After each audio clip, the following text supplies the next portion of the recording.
Vishnupadaya Krishna Prestaya Bhutare Srimate Bhaktivedanta Swami Niti Namine Namaste Sarasvate Deve Gauravani Pracharine Nirvishesha Shunyavadi Prasachare Shatarine.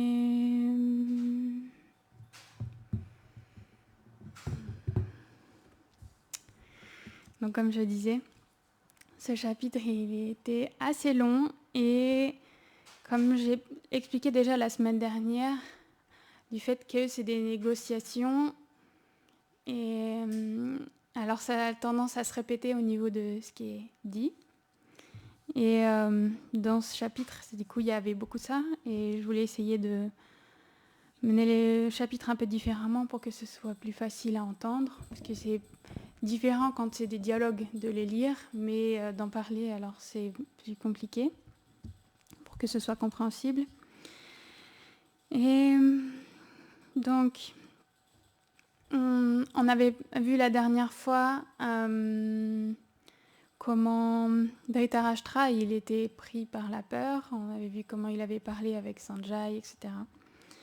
Et on sait qu'on s'était arrêté au lever du soleil, et c'est le jour où doit être énoncé publiquement dans le palais d'assemblée le message de Yudhishthir et des différents Pandavas, donc devant Dhritarashtra et ses fils et toute l'assemblée de tous les grands héros qui sont là, puisqu'on sait que les armées sont déjà prêtes, elles sont déjà réunies, et donc l'armée de Duryodhana elle est déjà prête, et donc tous les grands dirigeants qui sont à ses côtés, alors ils sont tous présents à cette assemblée. Et en fait, il est dit que Duryodhana, avant de se présenter à cette assemblée, alors il a rencontré Karna et Shakuni, qui sont ses proches, qui sont ses amis. Et il conforte un petit peu sa position personnelle, en fait, en disant vraiment que jamais il redonnera Indraprastha à Yudhishthir. Il est hors de question qu'il redonne ce royaume, parce que lui, il se dit qu'il est le sien. Et donc il n'a pas de raison de rendre toutes ses richesses aux Pandavas. Et bien évidemment, il est soutenu par Karna et Shakuni, et qui lui disent que si jamais il reste ferme dans sa décision, alors, comme on sait, dû à la faiblesse de Dhritarashtra, il ne s'opposera pas à lui. Et donc, tout le monde se réunit dans le palais d'assemblée, et une fois que tout le monde est installé, donc le roi s'expliquait, Dhritarashtra, il rentre en tête de tous les autres rois dans le palais d'assemblée. Donc voilà, tout le monde s'installe, et une fois que tout le monde est installé, alors il y a un messager qui explique que Sanjay, qui est l'ami de Dhritarashtra et qui était le messager, il est là. Et donc du coup, il est invité à rentrer dans la salle. Et Sanjay, il est invité à dire, donc comme on a déjà entendu le point de vue de Yudhishthir, on en a parlé la dernière fois, quand il a justement donné ce message pour Sanjay.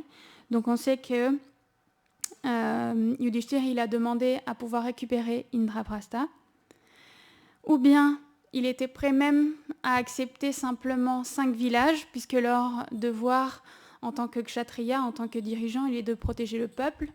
Alors, il était prêt à accepter simplement 5 villages pour chacun des Pandavas.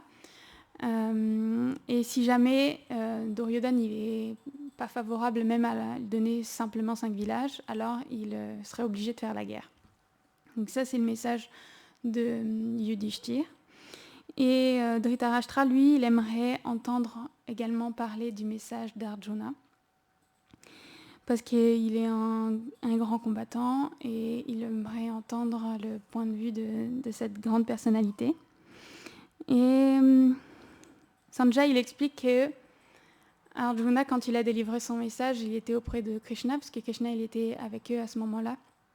Il était très courroucé, il avait les yeux rouges au moment rouges de colère au moment d'énoncer donc son message. Et lui, il explique que il serait pour que Duryodhana il fasse plutôt la guerre, parce qu'il aimerait bien leur régler leur compte. En gros, c'est ça. Et donc, du coup, à ce moment, il lui dit qu'il combattra contre tous ces grands héros. Il se met à énoncer en fait les noms des différents héros. Donc il parle qu'il y a Bhima, Nakula, Sahadev, Satyaki, Drishtadyumna, Shikhandi, il y a lui-même également. Et donc du coup, comme ça, il commence à parler qu'ils ont subi 13 années de souffrance donc dans leur exil, que Yudhishthir, il a été très patient d'attendre tout ce temps, et qu'ils ont subi beaucoup de malheurs, et qu'en fait, il sera impossible pour Duryodhana de pouvoir vaincre Yudhishthir au combat. Et il était déjà conscient à ce moment-là, avant l'exil, que c'était impossible de pouvoir vaincre Yudhishthir au combat, et c'est pour ça que toi, tu agis en fait par la fourberie, en fait, en décidant de leur voler leur territoire, en fait, et de les envoyer en exil. Et donc, il lui dit ça. Et que maintenant qu'eux, ils ont enduré cette souffrance, ce sera à son tour d'endurer cette souffrance éternellement, en fait. Et que Duryodhana, il aura, quand il se retrouvera face à tous ces Pandavas, il aura des raisons de se repentir. Et donc ça, c'est le message de colère de Arjuna. Et en fait, il y a vraiment des différentes grandes descriptions à ce moment-là. Il décrit la grandeur de chaque héros. Donc il y a comme une description pour chaque héros, que Bhima, il porte la masse, il détruira les éléphants, etc. Donc avec les guerriers sur eux, parce que c'est expliqué sur les éléphants, il n'y a pas juste un guerrier en fait. Je ne sais plus combien il y a de guerriers, mais tout est méthodiquement... Enfin, il y a comme un guerrier principal avec, je crois qu'ils sont 5 sur un éléphant, mais je ne sais plus exactement. Mais voilà, donc il tuera comme ça, de cette manière-là, et donc il glorifie aussi, on sait, Nakula et Sahadev, qui ont des grandes compétences au combat à l'épée, etc. Et donc du coup, comme ça, il présente les choses de cette façon. Et il va également spécifier qui combattra contre qui, puisqu'ils ont déjà décidé. Certains ont fait des vœux aussi de tuer certains dans l'armée de Duryodhana. Et là, il se met comme ça à énumérer qui va combattre contre qui, et donc qui sera tué par qui. Donc, je vous les résumer là ici.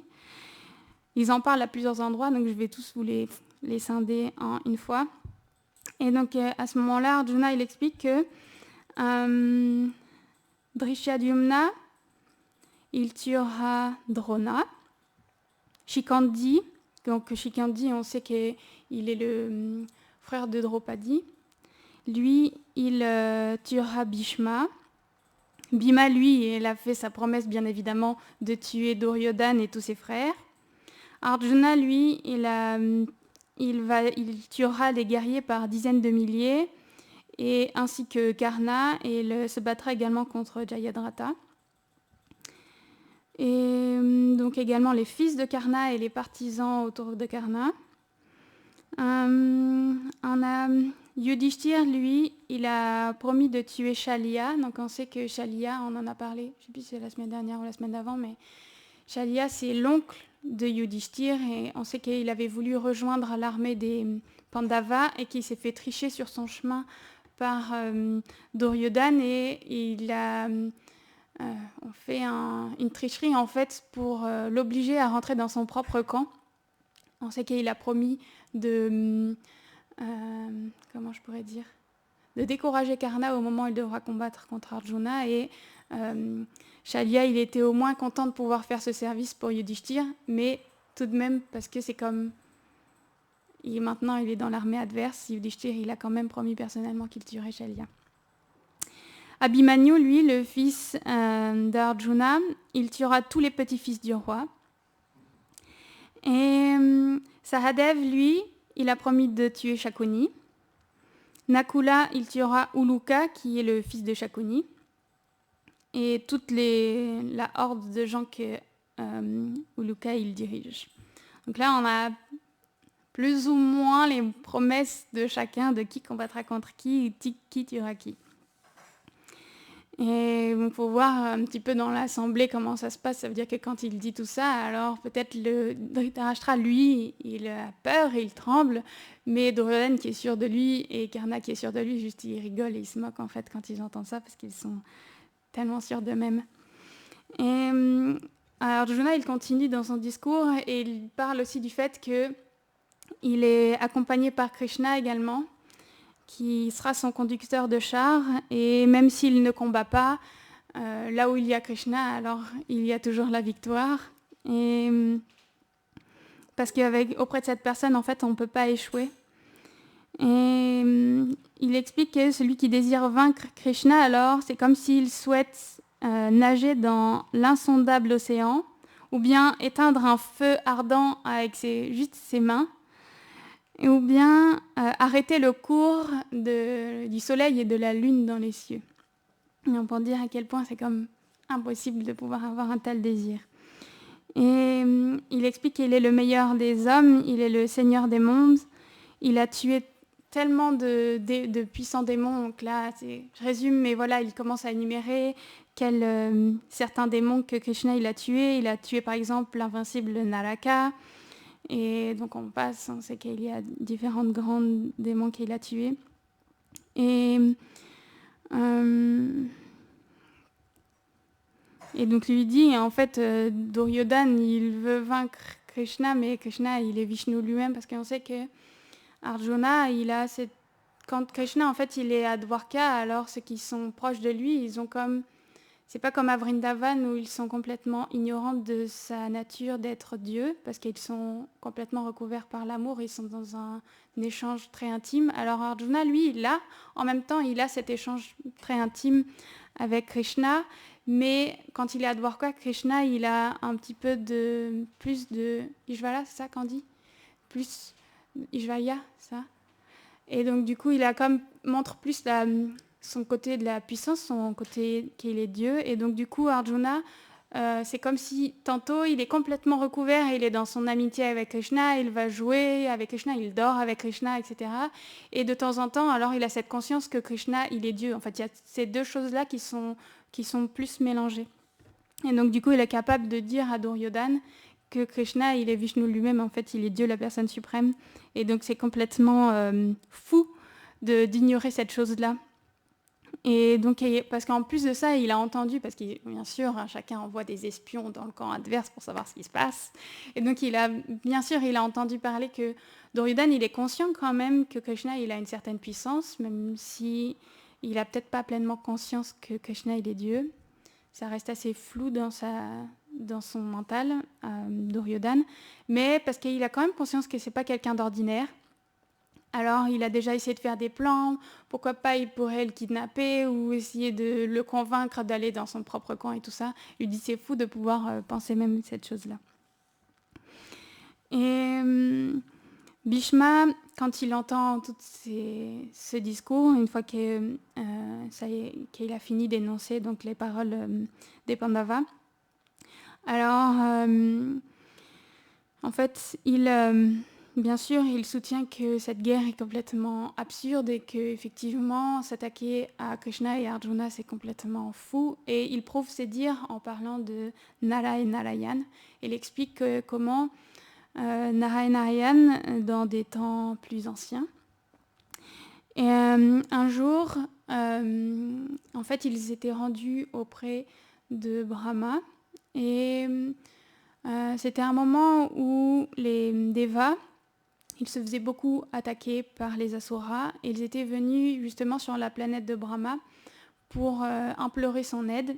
Et s'expliquait que les Devas, quand ils sont venus, pourtant, on sait que la planète de Brahma, c'est vraiment la plus haute planète. Donc, c'est particulièrement resplendissant et merveilleux, en fait, cet endroit-là.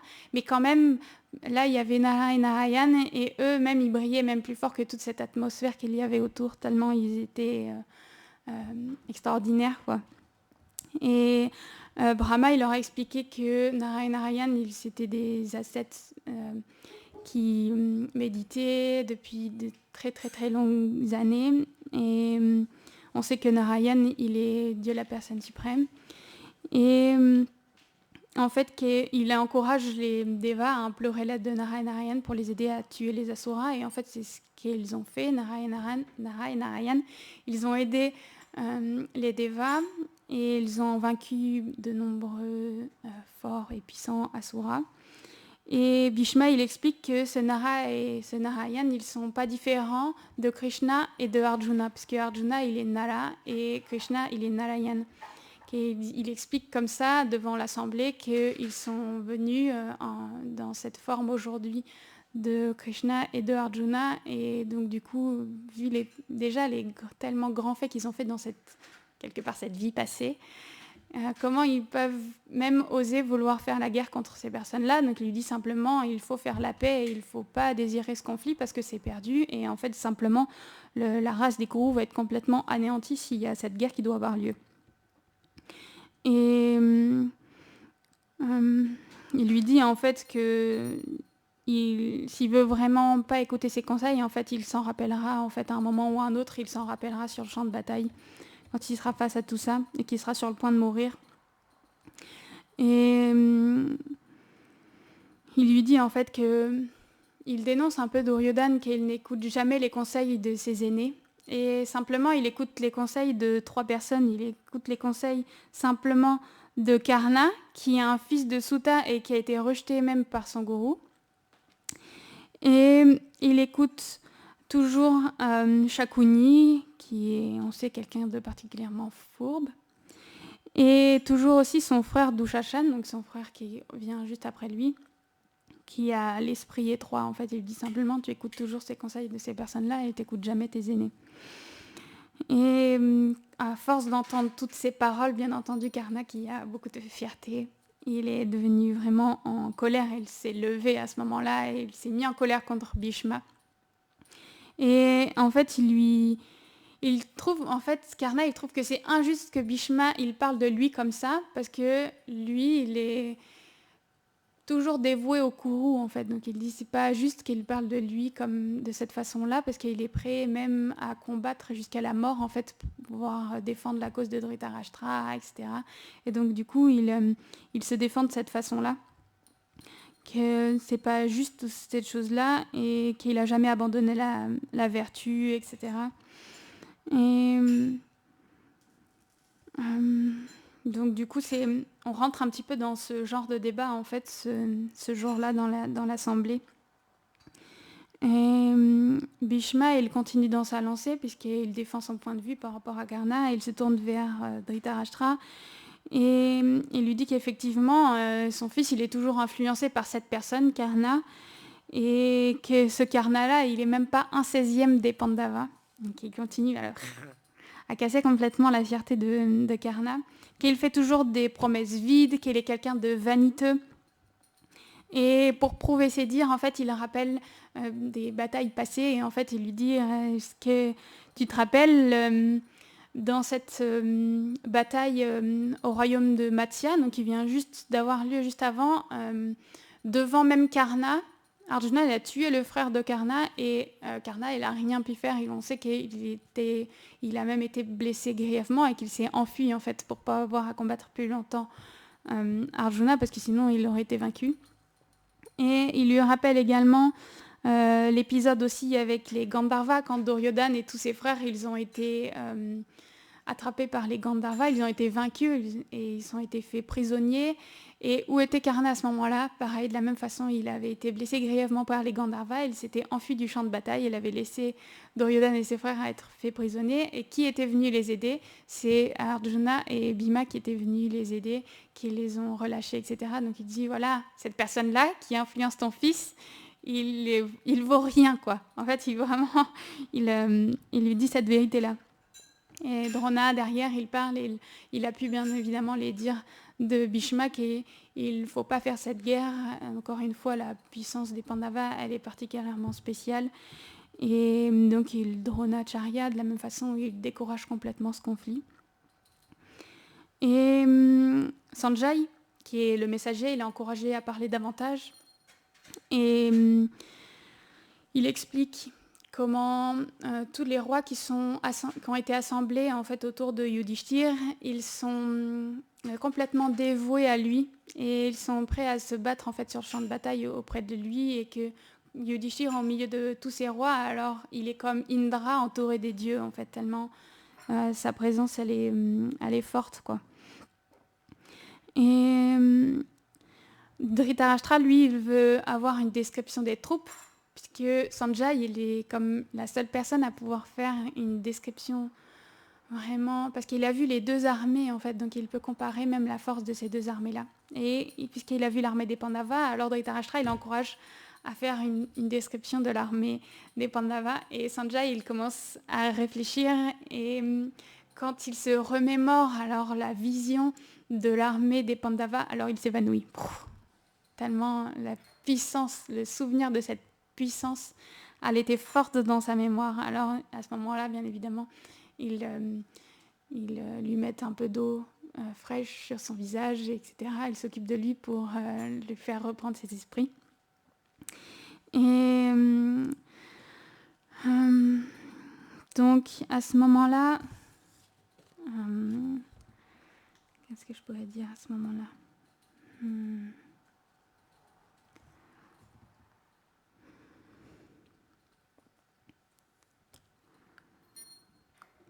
En fait, Sanjay, il commence à faire la description de toute l'armée. Et comme on l'a déjà dit, donc on ne va pas revenir dessus. On a déjà fait une description partielle et il décrit la puissance de chacun. Il va parler de la puissance de Bhima, que personne ne peut lui faire face sur le champ de bataille quand il est en colère. Il tuera sûrement tous les fils cruels de Dhritarashtra, etc.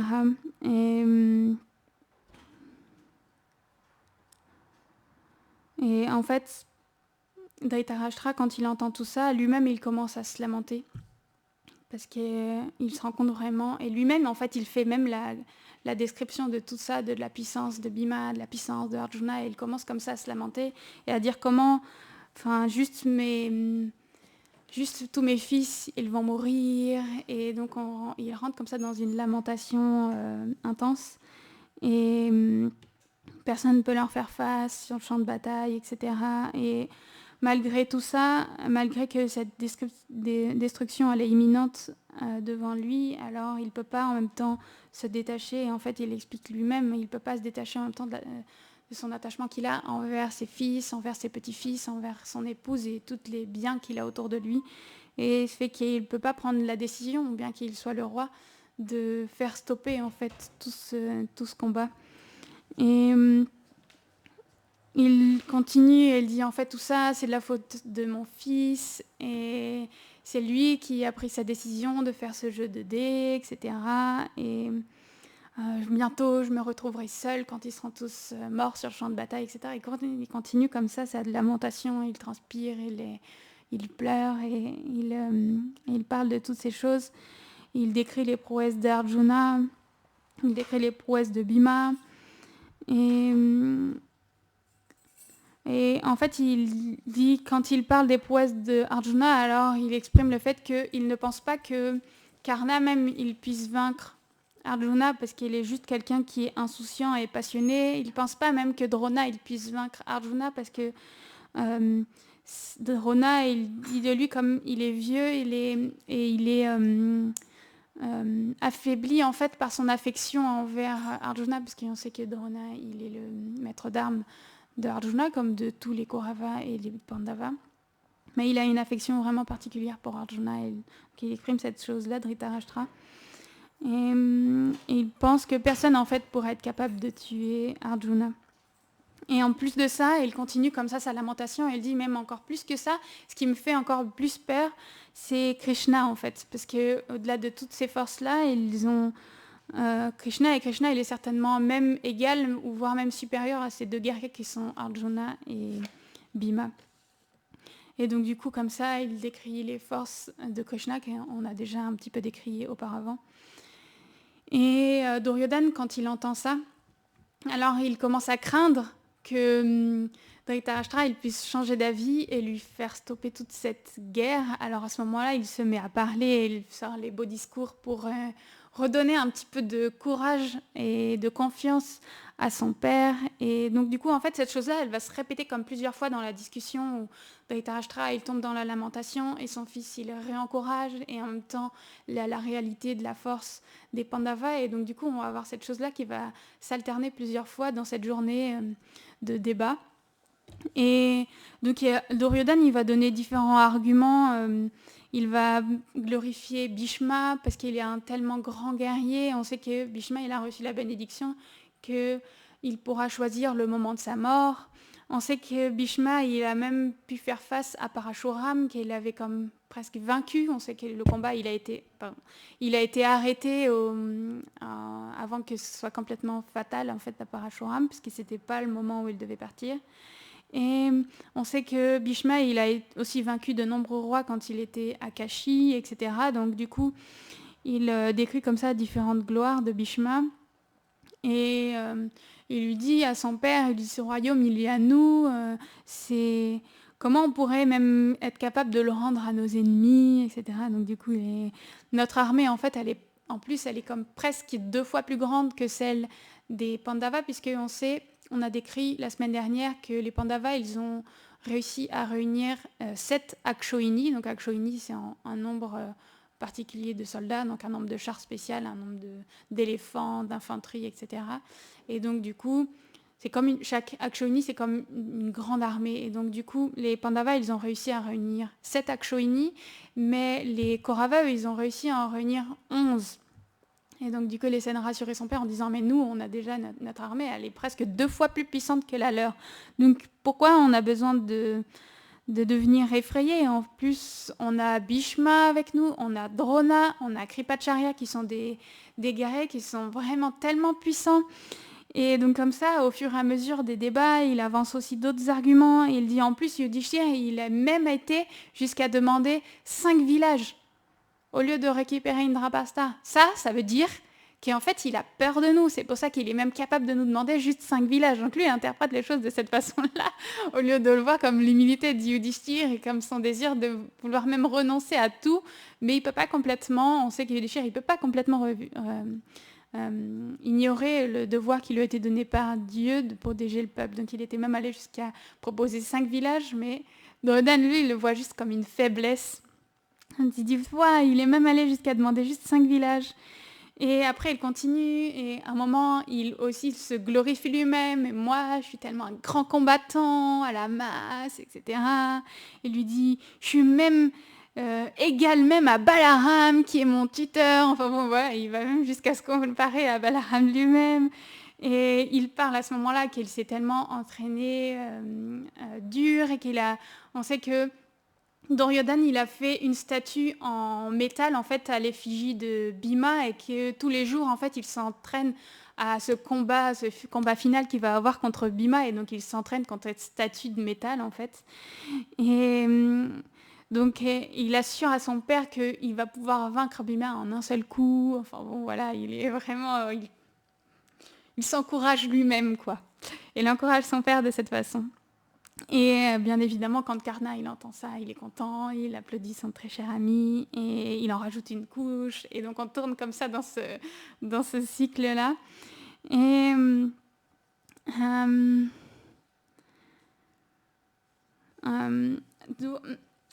il rajoute aussi d'autres arguments Duryodhana à d'autres moments de la discussion, et il parle également de Karna. Il lui dit que Indra lui-même, il a eu peur de la puissance de Karna, puisqu'il est lui-même, il est venu sous la forme, on sait, d'un brahmana, et il a quémandé son armure naturelle et ses boucles d'oreilles. On sait que Karna, il lui a offert donc son armure personnelle et ses boucles d'oreilles qui faisaient sa puissance. Et donc il lui dit, il est un tellement grand guerrier, il peut vaincre n'importe lequel des Pandavas, et à tel point que même les dieux, ils ont peur de Karna. Et en plus de ça, intérieurement, ça, il ne le donne pas comme un argument externe parce qu'on sait qu'il garde ça comme un secret. Mais pourquoi aussi Duryodhana, il a confiance en lui, c'est qu'on sait que dans le passé, justement, quand il y avait eu cet incident dans la forêt avec les Gandharvas, alors qu'à un moment, il avait perdu tout espoir de vaincre les Pandavas, on sait qu'il avait rencontré à ce moment-là les Danavas dans une sorte de rêve, entre guillemets, puisqu'on sait qu'en fait, il a été transporté avec son corps subtil en fait, auprès des Danavas. Et comment les Danavas lui avaient promis que le jour de cette bataille, il serait auprès de lui, qu'elle redonnerait courage à Bhishma. Donc en fait, quand il entend Bhishma qui décourage ce combat et tout ça, lui, dans son mental, il pense, en fait, vous verrez en gros la force de combat que vous aurez quand vous serez sur le champ de bataille, parce que les Danavas, ils vont être là pour comme posséder en fait ces différents guerriers qui ont même de l'affection pour les Pandavas, pour leur donner le courage de combattre contre cette armée en fait. Et donc du coup il est sûr de lui aussi à cause de cette chose-là. Et donc du coup voilà, on continue dans ces débats plusieurs fois. On sait qu'à un moment Dhritarashtra il demande aussi à pouvoir décrire le char de Arjuna. Ça fait partie des descriptions qui sont faites de l'armée des Pandavas, et en fait ils décrivent à un moment ce char, et je crois que c'est important de quand même focaliser sur ce point. Et ça nous rappelle aussi des histoires par le passé, puisqu'on sait que Arjuna il a un char spécial, c'est un char qui est divin, qui lui a été donné par Agni lui-même quand il avait combattu avec Krishna, donc pour que Agni il puisse dévorer la forêt Kandava. Donc on avait raconté cette histoire par le passé, il lui avait donné un char divin. Et donc il décrit que ce char il est vraiment spécial et qu'il ne peut pas être arrêté sur le champ de bataille. Et donc c'est Sanjay qui décrit le char. Et aussi les étalons en fait qui tirent le char de Arjuna, ils sont aussi très spéciaux, et eux ils ont été donnés par Chitraratha. Je ne sais pas si vous vous souvenez, là ça remonte à quand même quelques chapitres précédents. Avant même qu'il marie Draupadi, on sait qu'ils étaient dans cette période où ils étaient cachés. Ils avaient fait croire au monde qu'ils étaient morts. Et sur leur chemin pour aller justement au mariage, enfin la cérémonie du Swayamvara de Draupadi, ils avaient rencontré un Gandharva qui se baignait dans les eaux. Arjuna, il avait vaincu, je ne sais pas si vous vous souvenez, on avait déjà parlé de ça. Et ce Gandharva, qui était devenu ami avec les Pandavas, il avait offert des chevaux célestes à Arjuna, et Arjuna avait dit je te dirai quand j'en aurai besoin, pour l'instant garde-les, puisqu'à ce moment-là ils n'avaient rien, pas plus de royaume, etc. Donc ils étaient dans une période où ils ne pouvaient pas prendre soin directement des chevaux. Et donc à ce moment-là ils expliquent que en fait ce sont ces étalons, c'est des étalons blancs qui peuvent courir à la vitesse du vent. Et en plus de ça, Chitraratha il a donné une bénédiction spéciale, et on décrit souvent le char de Arjuna.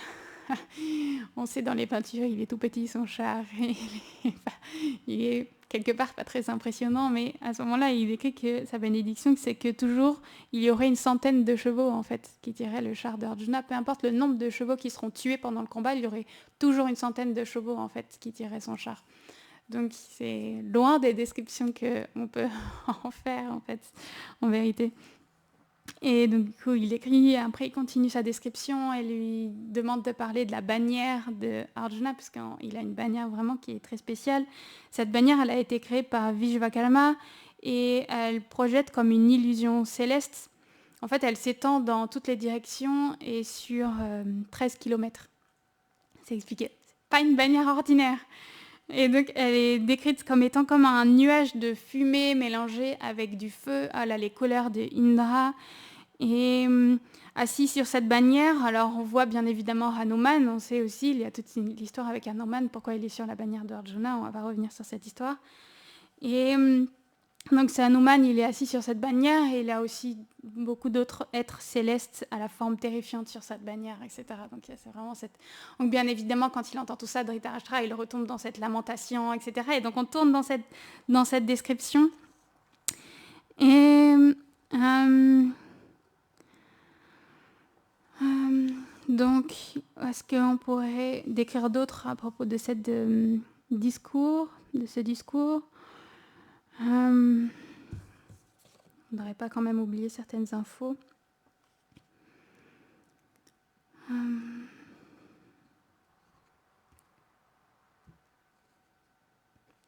Donc on sait à certains moments que Sanjay lui-même, on sait, il est un ami proche de Dhritarashtra, Et quand Dhritarashtra, comme ça, dans ses lamentations fortes, alors Sanjay, lui, on sait, il est capable de lui dire la vérité, il lui dit en fait tout ça, mais c'est de ta faute, en fait. C'est pas juste la faute de Duryodhana, en fait, c'est de sa faute, parce qu'il aurait dû considérer les Pandavas comme ses propres fils, et au lieu de ça, il les a traités tellement durement, et même pendant le jeu de dés, alors qu'il aurait dû tout arrêter le jeu de dés, il n'aurait même pas dû avoir lieu ce jeu, en fait. Et pendant ce jeu de dés, alors simplement, il criait qu'est-ce qui a été gagné, qu'est-ce qui a été gagné, et quand les mises elles étaient gagnées, alors il riait, et en fait, à ce moment-là, Sanjay, il dénonce complètement Dhritarashtra et lui dit que tout ça aussi c'est de sa faute, qu'il était temps de tout arrêter, tellement de fois il aurait eu l'opportunité de tout arrêter et il le fait pas, et d'aujourd'hui il le fait encore pas par affection pour ses fils. Et il lui dit que tous ceux qui méprisent les Pandavas, alors ces personnes, elles seront détruites. Et donc là, on a encore toute cette alternance de description et de réencouragement par Duryodhana qui fait des très beaux discours pour encourager son père, qu'ils sont des... Voilà, comme on a décrit tous ces arguments. Et Dhritarashtra, lui, il veut entendre parler de ces différentes puissances qu'ont les Pandavas. Et à un moment, il demande à Sanjay d'écrire ce que Krishna il a dit. Et à ce moment, Sanjay, il lui dit, et là c'est un très beau tableau, c'est dommage, c'est pas beaucoup de mémoire, je vais voir, sinon j'essaie de rechercher dans le texte. Mais il y a une très belle scène qui est décrite et on sait que cette scène-là, elle a déjà été peinte plusieurs fois. Au moins une fois, j'ai déjà vu au moins un tableau sur ce sujet-là. Que Sanjay, il a été invité dans des quartiers privés d'Arjuna, ils sont décrits comme des lieux plutôt secrets. Et donc il a été invité à rentrer dans cet endroit-là. Et quand il est rentré, en fait, il a vu que Arjuna et Krishna, alors ils étaient allongés sur la même couche, sur la même... comment je pourrais dire ? C'est pas comme lit ou comme un... pas canapé, mais enfin comme un... Je sais pas comment on pourrait dire comment c'est dans ces temps-là, mais c'est comme des plateformes avec beaucoup de coussins, avec différentes couleurs, etc. Et donc ils sont assis et il faudrait que j'arrive à retrouver cet endroit. C'est une très belle description, c'est expliquer comment Arjuna et Krishna, ils ont tous les deux le teint sombre. Comment Krishna, alors, il prend les pieds de Arjuna sur lui et comment Arjuna, il prend les pieds... Je sais pas si j'ai dit, chacun prend les pieds l'un de l'autre en fait, parce qu'ils sont assis en tête bêche. Et donc chacun prend les pieds l'un de l'autre. Et comment Draupadi et Satyabhama, elles sont présentes aussi à ce moment-là, elles sont assises à côté, chacun, et elles sont là, elles sont comme deux lunes scintillantes en fait, à côté de leurs époux. Et...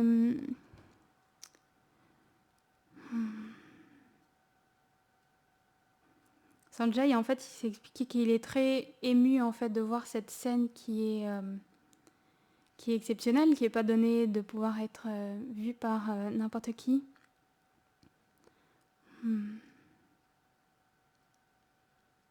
Et quand même lui, en fait, il a été comme effrayé en fait, parce pourquoi il a été effrayé, c'est que Arjuna et Krishna, ils sont des guerriers vraiment puissants et en fait, rien que de les voir comme ça, et ben, c'était vraiment intense. Et il a été rassuré par eux. Il a été pris de s'asseoir, ils leur ont donné à manger. Et ouais, ça explique comme ça. C'est les quartiers intimes, les quartiers secrets de Arjuna. Les pieds de Krishna reposaient sur les genoux de Arjuna et ceux de Arjuna sur les genoux de Krishna. Draupadi et Satyabhama, elles étaient assises à côté d'eux comme deux lunes scintillantes. Et ils sont comparés à ce moment-là, Krishna et Arjuna, comme deux arbres sales. Donc on sait qu'ils sont comparés, enfin les arbres sales c'est considéré comme des arbres qui sont puissants, donc c'est une variété d'arbres qui sont des grands arbres qui sont très puissants. Et quand il a vu ces deux héros au teint sombre, alors il a été dominé par la peur. Ils étaient comme Indra et Vishnu ensemble. Et il a réalisé à ce moment-là que celui qui les avait de son côté ne pouvait pas rencontrer la défaite. Et quand Sanjay il décrit ça, alors il ferme les yeux et c'est expliqué que des larmes il coulent de ses yeux en se rappelant ce moment merveilleux en fait.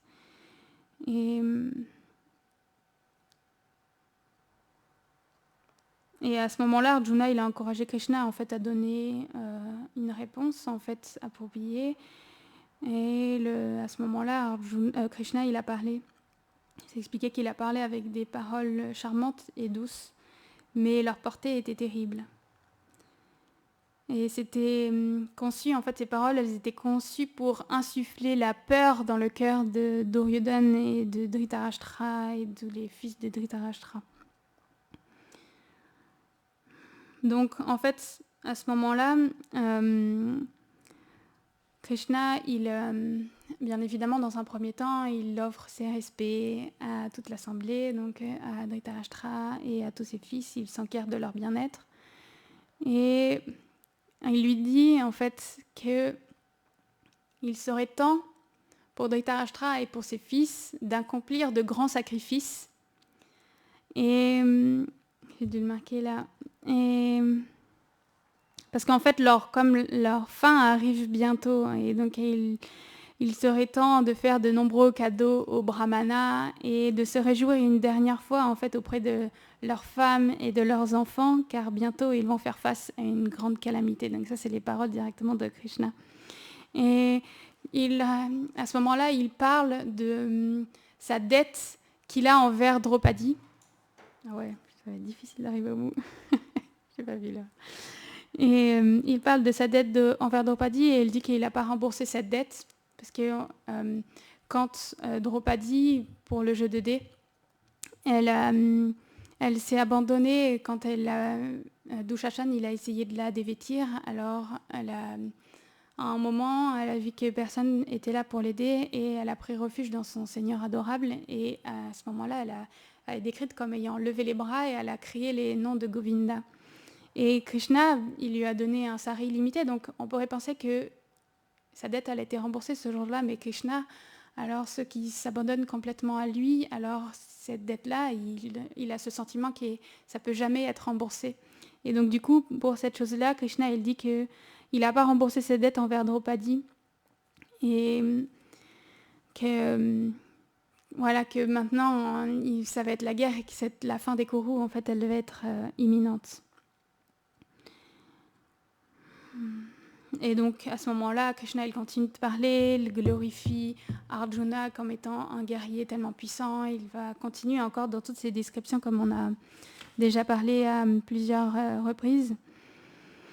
Et que Arjuna il est tellement puissant qu'il pourrait même, s'il le voulait, détruire toutes les planètes édéniques, qu'il a déjà fait ses preuves en plus à Matsya contre les Kourous, etc. Et donc du coup, il y a toutes ces discussions qui continuent. Et à un moment dans tous ces débats, je n'ai pas parlé de cette chose-là, mais c'est important d'en parler, il y a cette confrontation entre Karna et Bhishma, parce qu'on sait qu'ils continuent à ces débats où Bhishma il descend complètement Karna, etc. À un moment, Karna, c'est comme vraiment trop difficile à accepter pour lui. Et il en a marre de toute cette moquerie de Bhishma, et bien qu'il vient juste de promettre pas vraiment promettre, mais oui, il énonce devant l'Assemblée qu'il tuera les Pandavas, qu'il est quelqu'un de puissant, donc il continue sur son côté vaniteux. Et parce que Bhishma, il le rabaisse, il lui rappelle combien de fois il a été vaincu par les Pandavas, alors Karna, à ce moment, il fait un vœu, et on sait qu'il fait le vœu que tant que Bhishma, il serait debout sur le champ de bataille, alors Karna, il ne prendrait pas les armes en fait pendant cette guerre-là, parce que vraiment, c'est comme trop difficile d'être auprès de Bhishma, parce qu'il est toujours il est quelqu'un qui le rabaisse, alors qu'il voilà, lui se considère comme quelqu'un de puissant, comme quelqu'un de capable de combattre les Pandavas, mais parce que Bhishma, toujours, il le rabaisse en étant, comme on l'a dit tout à l'heure, même pas un 16e des Pandavas, étant juste un fils de Sutta, etc. Et du coup, il fait cette promesse que plus il ne serait pas capable sur le champ de bataille de combattre en même temps que Bhishma. Et Bhishma, quand il entend ça, même il rit en fait. Karna s'expliquait qu'à ce moment-là, quand il fait ce vœu, alors il est tellement en colère qu'il énonce ça et après il s'en va complètement de l'assemblée. Et Bhishma, lui, qu'est-ce qu'il fait? Il continue de rire même à ce moment-là en disant voilà, hein. Il promet de tuer les Pandavas, etc., de combattre, de tuer tellement de milliers de soldats, etc. Et maintenant, il est en train de dire que pendant une partie du combat, il ne sera pas là. Alors du coup, simplement, il continue à se moquer de lui. Et donc, il y a cet événement qui est important de se rappeler, en fait, pendant la bataille. Bhishma, il est le premier chef des armées, en fait, pendant la bataille de Kurukshetra. C'est pour ça qu'à ce moment, pendant cette période-là, Karna, il ne pourra pas être là, parce qu'il a fait ce vœu qu'il ne pourrait pas être en même temps. Parce que, quelque part, il serait obligé d'être sous les ordres de Bhishma, en plus, puisqu'il est le commandant en chef des armées. Et donc, du coup, cette situation a lieu aussi ce jour-là, en fait, pendant cette discussion-là. Et donc il y a différentes histoires qui sont racontées. Vidura lui-même, il parle ce jour-là, il explique comment les Kauravas et les Pandavas, ils ne devraient pas se battre. Il raconte une histoire. Ça va être difficile de tout dire. Je vais essayer de faire assez vite. On arrive au bout. Et il explique comme une histoire avec un chasseur. Et c'est un chasseur d'oiseaux. Et il avait mis un filet, un piège. Et un jour, il allait pour relever ses pièges. Il a vu qu'il y avait 2 oiseaux qui étaient pris en même temps sous un même filet.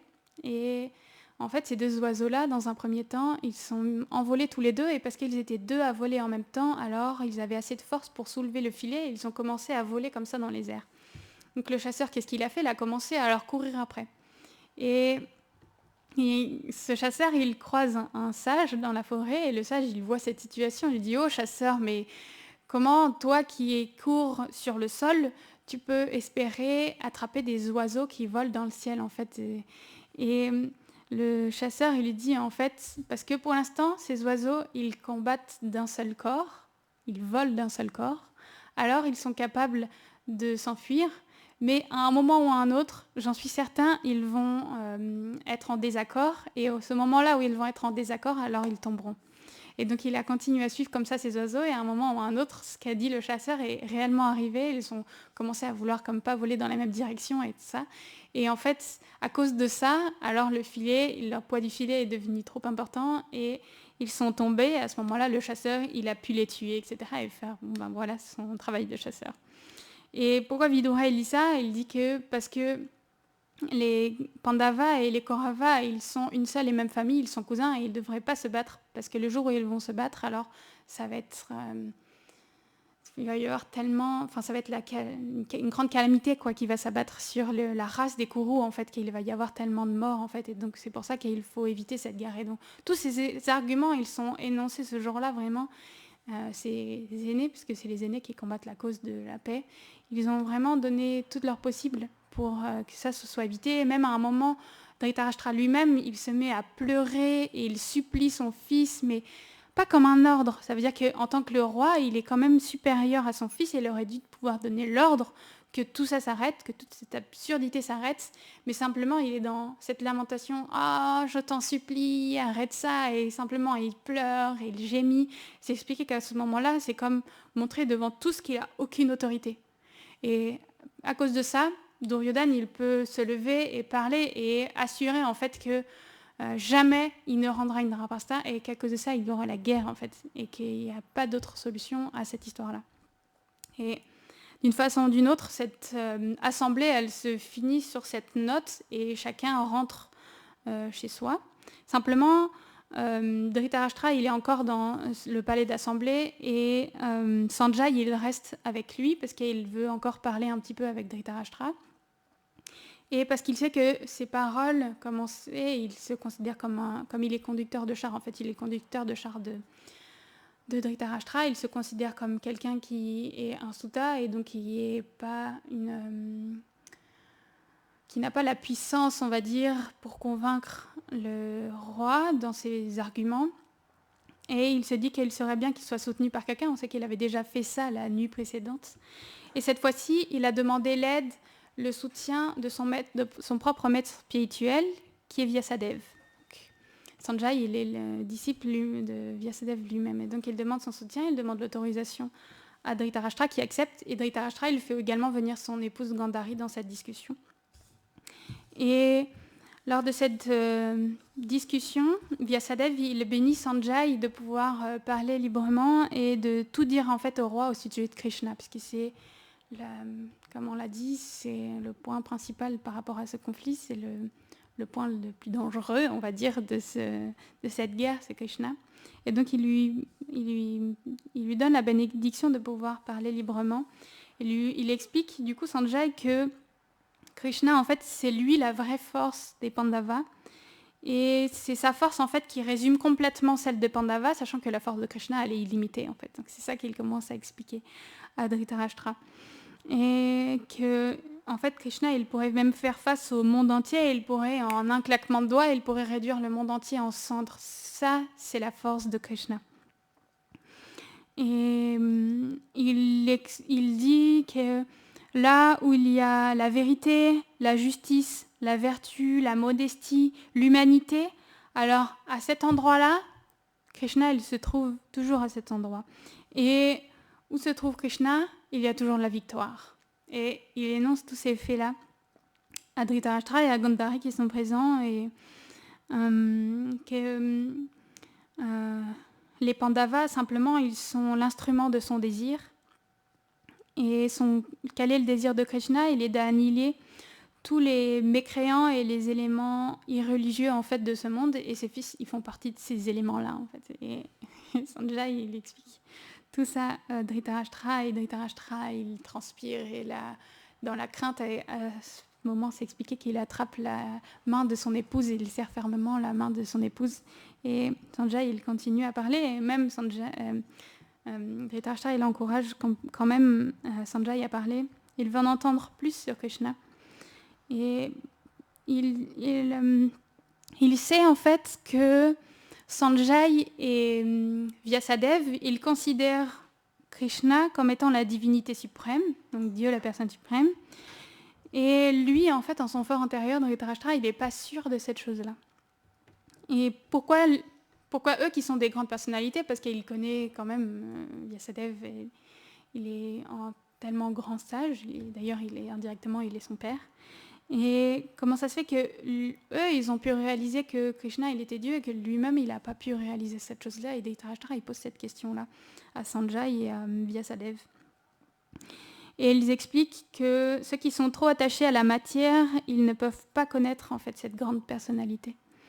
Et il y a toujours Krishna, à côté de ces personnes-là, il reste toujours un mystère en fait. Et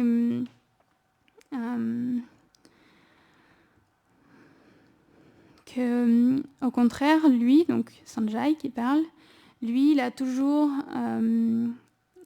été détaché en fait de la matière, et il étudie beaucoup les Védas, il est dévoué pleinement à son maître spirituel, et grâce à ça, alors il peut connaître partiellement Krishna.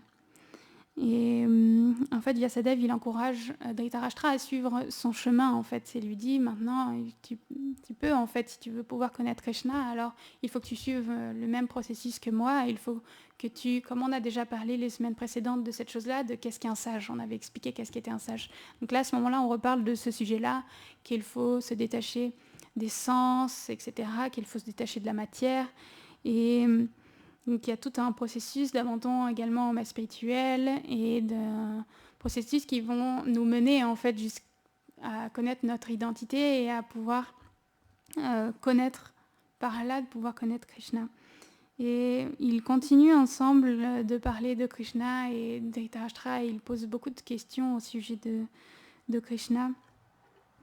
Et il explique comment, en convoitant les richesses de ce monde, alors l'homme, il reste absorbé dans cette illusion et il reste coincé en fait dans ce cycle de naissance et de mort, en fait, coincé dans cette illusion. Et il va rencontrer la mort encore et encore. Et donc du coup, il encourage le roi à changer et parce qu'il a quand même, Dhritarashtra quand même, il a toute cette connaissance-là, mais il n'arrive pas comme à passer le cap. Et donc du coup, Sanjay il lui explique qu'il est là et qu'il peut l'aider. Et Vyasadeva, il encourage lui-même Dhritarashtra à suivre les conseils de Sanjay. En fait, il lui dit suis en fait ce qu'il fait et suis ses conseils parce qu'ils sont bons pour toi. Et donc du coup, cette rencontre, elle se finit comme ça. Et Dhritarashtra, il réfléchit sur Krishna et en fait, il se dit, mais est-ce que c'est le désir de Krishna que mes fils, ils meurent? Est-ce que c'est comme ça, c'est poussé par le destin que cette guerre, elle doit avoir lieu? Parce que comme il n'a pas la force lui-même de faire arrêter cette guerre, alors, quelque part, sa défense, c'est de dire que c'est le fait du destin que ça doit arriver. Alors que pourtant, il a sa décision à dire, il a son pouvoir de dire quelque chose, mais il se dit, voilà, est-ce que c'est quelque part le désir de Krishna que tous mes fils soient tués? Et en même temps, il a cette réflexion de se dire que pourquoi alors Krishna, il a dit qu'il viendrait comme le messager de la paix, parce qu'on sait que le prochain messager qui va venir, alors c'est Krishna qui voudra faire comme un dernier argument pour essayer d'avoir cette paix. Alors comment ça pourrait être son désir que mes fils soient tués s'il vient comme un messager de la paix? Et donc du coup, il est, encore une fois, la dernière fois, on était resté sur cette même confusion auprès de Krishna, et il est cette personne mystérieuse pour lui qu'il n'arrive pas à comprendre pleinement. Et donc du coup, il réfléchit et il pense, et il reste sur cette pensée en fait autour de Krishna. Donc on va s'arrêter là aujourd'hui.